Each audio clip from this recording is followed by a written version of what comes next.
Good morning. I'm Chief Reggie Rader with the Henderson Police Department. When I became chief, I was clear about my expectation of transparency. Moving forward, after an officer-involved shooting like this, an in-person press conference will be the standard. That briefing will be delivered by a member of my command staff. This is part of my commitment to making sure our community and our media partners receive timely information as soon as it is appropriate to share. With that, I'd like to provide you with an update regarding the officer-involved shooting that occurred on Sunday, December 14th at approximately 9:45 a.m. in the 1000 block of Center Street. This is the third officer-involved shooting this year, and it is our second non-fatal officer-involved shooting. The purpose of this briefing is to share information that we can release at this stage of the investigation. This remains an active and ongoing investigation, and details may evolve as additional evidence is reviewed.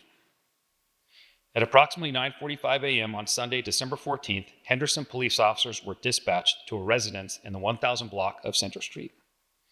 Prior to officers' arrival, they were informed that a male and female were fighting in the parking lot of the apartment complex. The caller advised the male had dragged the female and was attempting to force the female into his vehicle, a gray Chevy Malibu. The male was described as a black male adult wearing a gray sweater. When officers arrived on scene, they made contact with a male matching the caller's description, later identified as Aviante Webb. Mr. Webb was walking towards a gray Chevy Malibu with the driver's door wide open. Officers issued several commands for Mr. Webb to walk to the front of their marked patrol vehicle. Mr. Webb ignored all verbal commands, entered the gray Chevy Malibu, shut the door, and proceeded to accelerate towards the officers, resulting in the officers discharging their firearms. Mr. Webb's vehicle came to a stop when he struck two parked vehicles. Mr. Webb quickly reversed away from these vehicles and turned his wheel towards officers and accelerated again. This prompted the officers to discharge their firearms for the second time. Mr. Webb then fled from the scene at a high rate of speed. A short time later, Mr. Webb became stuck behind a vehicle in traffic at Lake Mead Parkway and Water Street. Mr. Webb repeatedly rammed this vehicle until enough space was created for him to continue to flee. Mr. Webb was later found at a home in Las Vegas after a 911 call was made at that residence. Mr. Webb was transported to UMC by Las Vegas Fire and Rescue in critical but stable condition. No officers were injured in this incident. During this incident, 2 officers discharged their firearms and a total of 14 rounds were fired. The suspect has been identified as Aviante Webb. Mr. Webb is a 26-year-old adult, and Mr. Webb sustained 5 gunshot wounds. Mr. Webb is currently in custody at the Henderson Detention Center and has been charged with assault on a protected person with a deadly weapon, resisting a public officer with a deadly weapon, violation of a temporary protective order against the female involved in this call, possession of a firearm by a prohibited person, bench warrant, and several other traffic-related charges. The officers involved in this event are Officer Ernesto Trejo.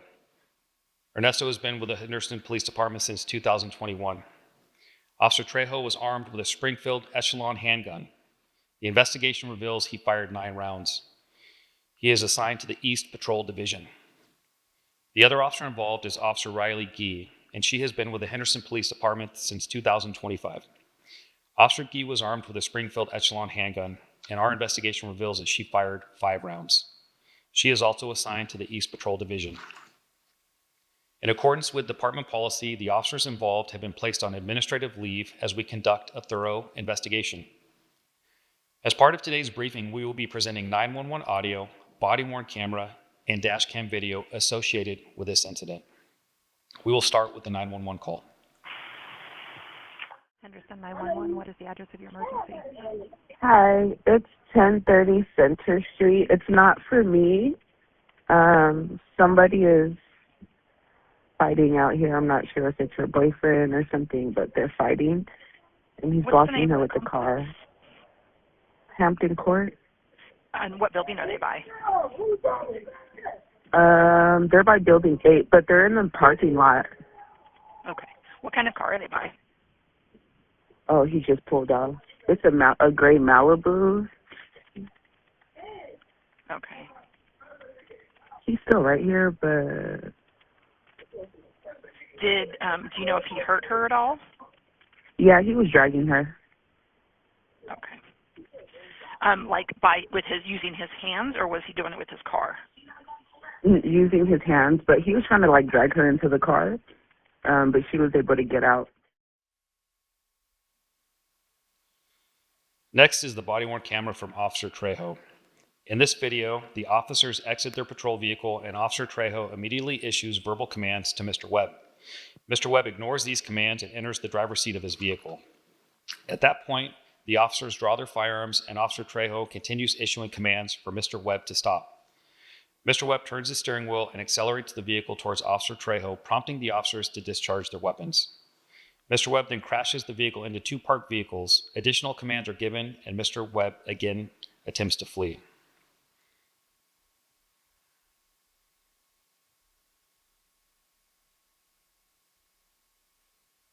Recording. Walk over here now. Get over here now. Get over here now.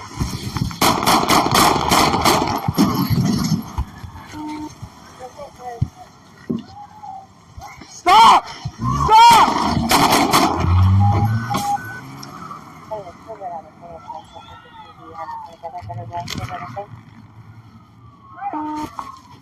The vehicle's traveling westbound on Center, Warm Springs. I shot the vehicle.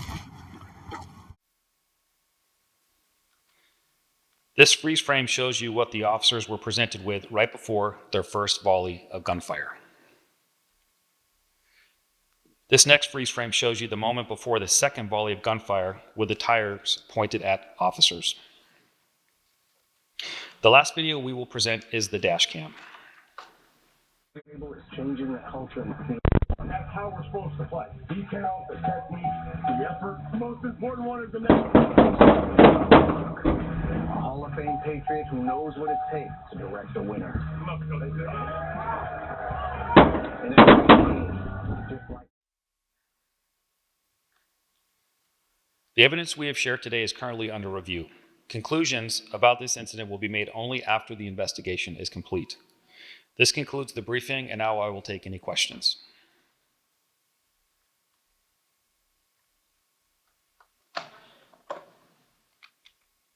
Thank you.